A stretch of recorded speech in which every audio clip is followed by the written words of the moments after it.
خدا کے لیے بھابھی ایسا گھناؤنا الزام نہ لگائیں، میں اور جادو ٹونے؟ زہرا نے بے یقینی سے سلیمہ بیگم کی طرف دیکھا۔ ان کا حال ایسا تھا کہ زمین پھٹ جائے یا آسمان اور وہ اس میں سما جائیں۔ جو سچ ہے وہی کہہ رہی ہوں، میں تمہاری ساری چالیں سمجھتی ہوں۔ میرا بیٹا چھیننے کے لیے اوچھے ہتھ کنڈے کر رہی ہو اور کچھ نہیں۔ اگر اتنی ہی پیار کرنے والی پھپھو ہوتی تو کرنی تھی نا میری عروج کی شادی اپنے اشر سے۔ سلیمہ بیگم نے ایک اور دھماکہ کیا۔ زہرا کو مارے دکھ کے سکتہ ہو گیا۔ نجمہ کے لڑکے کے لیے عروج یاد آ گئی، اشر کے لیے خیال نہ آیا کہ میری تو بہت آرزو تھی کہ زہرا نے بات کاٹی۔ سمی نے سلیمہ کا ہاتھ پکڑا کہ وہ بولنے سے باز آ جائے۔ میں نے بڑی دنیا دیکھی ہے، میٹھا بن بن کر لوگ کیسے اپنا مطلب نکالتے ہیں۔ آرزو تھی۔ سلیمہ نے سمی سے ہاتھ چھڑایا اور دل کی بھڑاس نکالی۔ پھر زہرا کا جملہ دہرایا۔ سلیمہ خاموش رہو، سمی نے اونچی آواز میں کہا۔ بھائی جان مجھے جانے دیں، مہربانی ہوگی، زہرا نے ہاتھ جوڑ کر کہا۔ اور یہ اپنی سوغات بھی لے جاؤ، سلیمہ بیگم نے غصے سے کہا۔ ہمیں منہ میٹھا کرنا ہوگا تو ہم خود خرید کے کھا لیں گے، یہ ٹونے ٹوٹکوں والی مٹھائی ہمیں نہیں چاہیے۔ رضا نے سر پیٹ لیا۔ زہرا اپنے آنسو روک نہیں پائی اور چادر سر پر جما کے حسرت سے بھائی کو دیکھا اور چلی گئی۔ سمی صاحب کی آنکھیں سرخ ہو رہی تھیں۔ اجالا حالات سے پریشان تھی، وہ کبھی ماں کو دیکھتی تو کبھی باپ کو۔ آج آپ نے پھپھو کے ساتھ بہت برا کیا ہے، بہت زیادتی کی ہے۔ رضا نے سلیمہ کو بہت دکھ سے دیکھا اور چلا گیا۔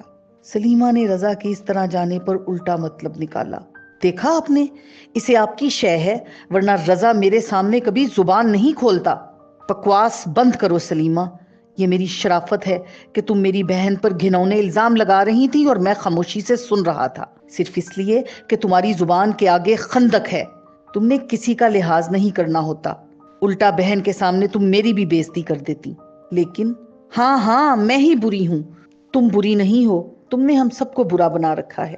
ویسے یہ الزام تو تم پہ لگنا چاہیے، تم نے ہم پر کیا ہے جادو، جو تمہیں تمہاری ساری حرکتوں کے باوجود، زبان درازی کے باوجود بھی برداشت کرتے ہیں۔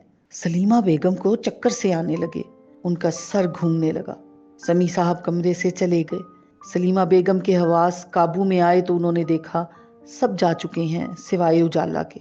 جاؤ جا کر دیکھو بھائی کو کیا کر رہا ہے۔ انہوں نے اپنی خفت مٹائی۔ بڑا طرفدار بنا پھرتا ہے پھپھو کا۔ اجالا نے ایک لمحے کو کھڑے ہو کر کچھ سوچا اور کمرے سے چلی گئی۔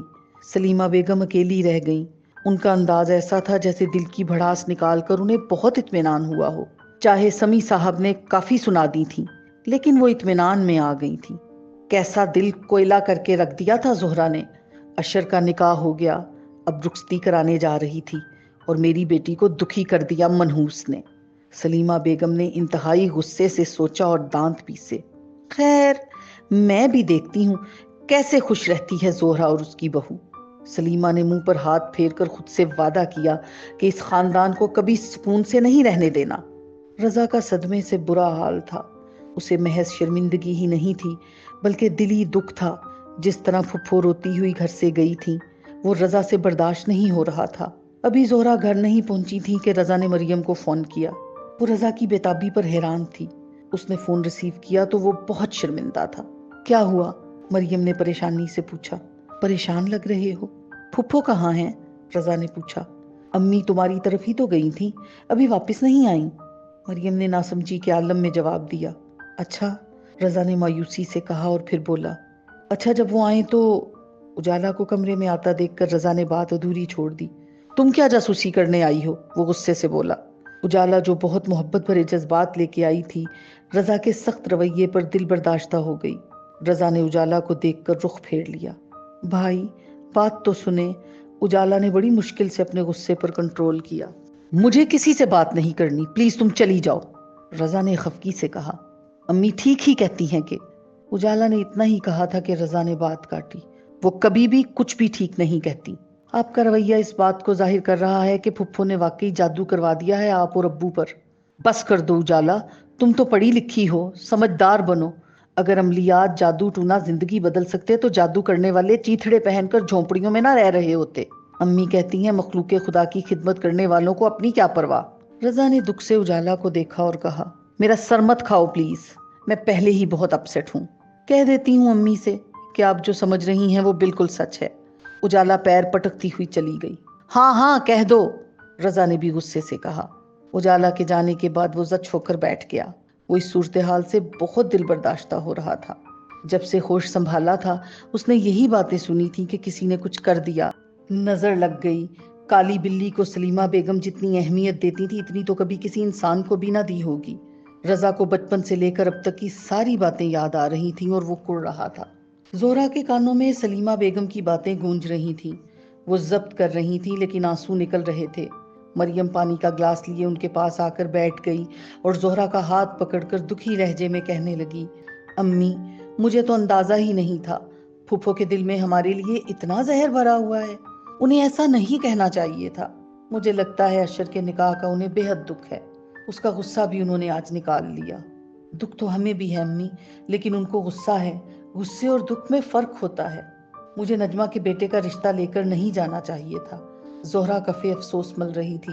اچھا کیا امی آپ چلی گئیں اور پھپھو کے اندر کا زہر باہر آ گیا، مریم نے کہا۔ زہرا نے مریم کے بال سوارے اور بہت مشکل سے مسکرائی۔ اچھا خیر، تم دل پہ مت لو۔ مریم تلخی سے ہنسی۔ میں نے دل پہ لے لیا ہے امی۔ جس گھر میں آپ کی عزت نہیں، قدر نہیں، میں وہاں قدم بھی رکھنا پسند نہیں کروں گی۔ اتنا گھناؤنا الزام کہ ہم جادو ٹونا کرتے ہیں، کیسے کہہ دیا انہوں نے؟ اس نے لمبا سانس لیا۔ ہمارا حساب اللہ کرے گا۔ زہرا نے صبر کا گھونٹ بھرا، آسمان کو دیکھا اور دکھ سے کہا، خون کے رشتوں کے لیے تو کوئی بد دعا بھی نہیں کر سکتا۔ ان کو دکھی دیکھ کر بھی تو ہمیں ہی دکھ ہوگا۔ تو یہ احساس ان کے دلوں میں کیوں نہیں ہے؟ وہ کیوں ہمیں دکھی کرتے ہیں امی؟ مریم تلخی سے ہنسی۔ رضا کی کال آئی تھی، آپ کا پوچھ رہا تھا۔ زہرا چونکی اور حسرت سے بولی، بڑا نیک بچہ ہے، کئی بار ماں کو ٹوکا لیکن خیر۔ زہرا خاموش ہو گئی اور کچھ لمحے کی خاموشی کے بعد بولی، اس لیے میں اپنی تکلیفوں اور شکوں کی پوٹلی اللہ کے حوالے کر دیتی ہوں، وہ منصف ہے میری جان۔ یہ کیا بات ہوئی امی؟ ہم ان کو جواب کیوں نہیں دے سکتے؟ مریم کی آنکھوں میں مارے دکھ کے آنسو آ گئے۔ بھائی کا منہ مارتا ہے، زہرا نے بے بسی سے کہا۔ انہیں کسی کا منہ نہیں مارتا تو ہمیں کیوں مارتا ہے؟ تمہیں تمہارے ماموں نے کبھی کچھ کہا؟ رضا کتنا خیال رکھتا ہے۔ اور بس کریں امی، مریم نے بات کاٹتے ہوئے بے دلی سے کہا۔ اس گھر میں ممانی کی چلتی ہے اور کل کو ہو سکتا ہے ماموں اور رضا بھی ممانی کی پٹی پڑھ کر ہم سے دور ہو جائیں۔